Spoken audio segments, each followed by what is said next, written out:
আলহামদুলিল্লাহ। শুভ সকাল সবাইকে।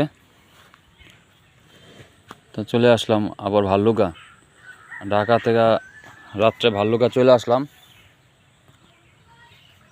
তা ভাল্লুকা আসার পথে রাজেন্দ্রপুর ওইখানে চাক্কাটা ভাস্ট হয়ে গেছিলো রাত্রে 2টার দিকে। রাত্রে 2টার দিকে চাক্কাটা ভাস্ট হয়ে গেছিলো। তা খুব বিপজ্জনক জায়গায় চাক্কাটা ভাস্ট হয়েছিল।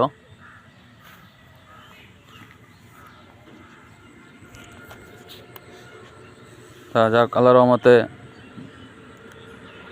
চাক্কা পাল্টে ওইখান থেকে চলে আইছি।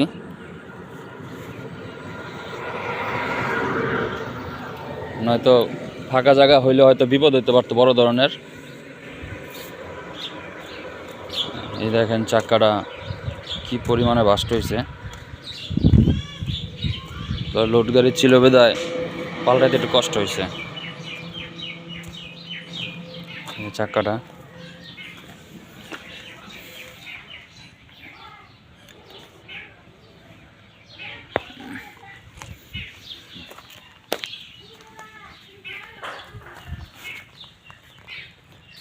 এখন মাল নামামু।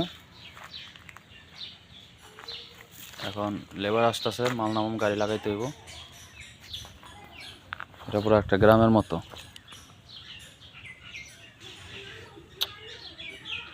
পুরো একটা গ্রাম।